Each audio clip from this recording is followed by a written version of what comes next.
Good morning students. आज अपन collision of particles के बारे में डिस्कस करेंगे।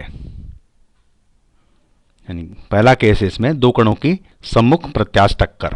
पहले इस प्रॉब्लम को लेबोरेटरी फ्रेम में डिस्कस करेंगे, उसके बाद अगली वीडियो में सेंटर ऑफ मास फ्रेम में डिस्कस करेंगे।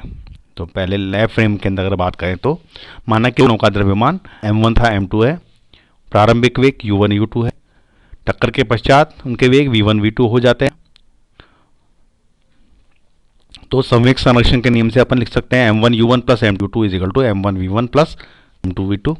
इसी तरह से ऊर्जा संरक्षण के नियम से 1/2 m1 u1 square plus 1/2 m2 u2 square is equal to 1/2 m1 v1 square plus 1/2 m2 v2 square. यह इक्वेशन नंबर एक और दो है। इक्वेशन नंबर एक और दो को अपन सॉल्व करके दो और तीन और चार के रूप में भी लिख सकते हैं। इक्वेशन नंबर चार को तीन से भाग देने पे अपन को u प्लस वी प्राप्त होगा। u1 plus v1 is equal to v2 plus u2 या u2 minus u1 is equal to minus v2 minus v1।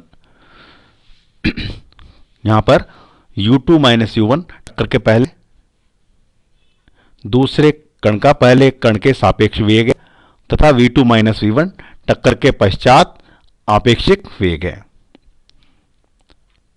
Equation number 5 से अपन कह सकते हैं कि पूर्णतः प्रत्यास्थ टक्कर में आपेक्षिक वेग परिमाण में अपरिवर्तित रहता है लेकिन दिशा में रिवर्स हो जाता है।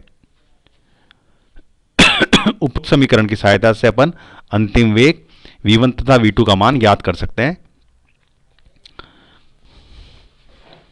तो v1 इक्वल टू हो जाएगा v2 minus u1 plus u2 और v2 इक्वल टू होगा v1 plus u1 minus u2। ये आपकी इक्वेशन नंबर 6 और 7 है। इक्वेशन नंबर 6 से v1 का मान इक्वेशन नंबर 3 में रखने पर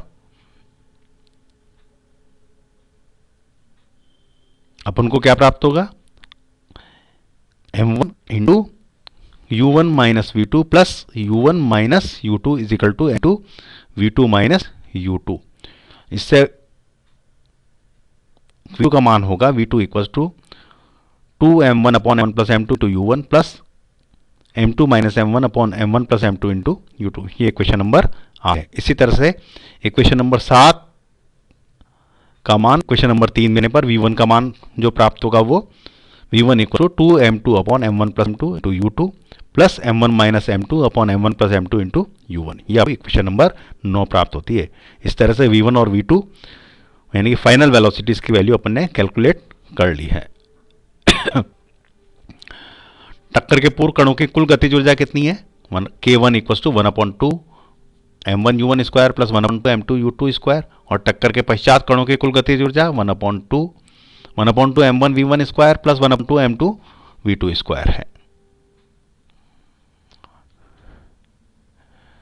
अगर गतिज ऊर्जा का अनुपात निकालें तो q/k1 इक्वल टू कितना आ जाएगा, 1/2 m1 u1 square plus 1/2 m2 u2 square upon 1/2 m1 u1 square plus 1/2 m2 u2 square is equal to.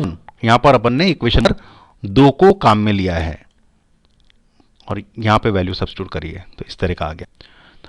अब इसमें अलग अलग केस हैं, तो केस फर्स्ट लेते हैं यदि दोनों कणों के द्रव्यमान समान हो।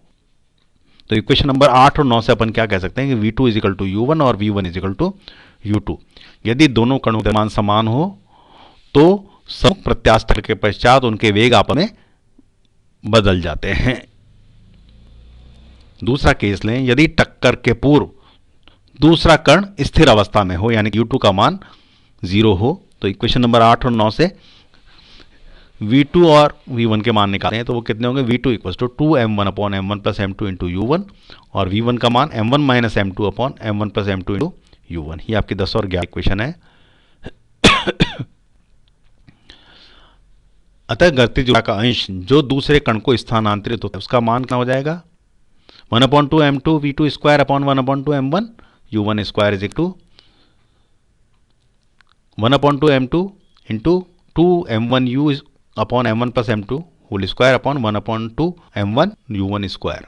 इसको सॉल्व करें आगे तो इक्वेशन नंबर 13 प्राप्त हो जाती है। और जब m बराबर m2 हो तो इस स्थिति में v1 बराबर 0 तथा v2 का मान u1 होगा और गतिज ऊर्जा का स्थानांतरित अंश कितना हो जाएगा, 1 के बराबर प्राप्त होगा। अर्थात टक्कर के पश्चात पहला कण रुक जाएगा तथा दूसरा कण जो स्थिरता पहले कण के वेग से चलने लगेगा। और यदि m1 का मान m2 से ज्यादा हो और m1 का मान m2 से कम हो तो स्थानांतरित गतिज ऊर्जा का अंश 1 से कम होता है। एक केस और लेते हैं, केस थर्ड, जब m2 is greater than m1 तथा u2 इज 0 हो तो इक्वेशन नंबर 10 और 11 से अपन क्या लिख सकते हैं, v1 equals to minus u1 और v2 इक्वल्स टू 0। इसका एग्जाम्पल है, किसी गेंद को ऊंचाई से पृथ्वी की चिकनी सतह पर गिराया जाए, गेंद तथा पृथ्वी के बीच की टक्कर इस स्थिति के तुल्य होती है।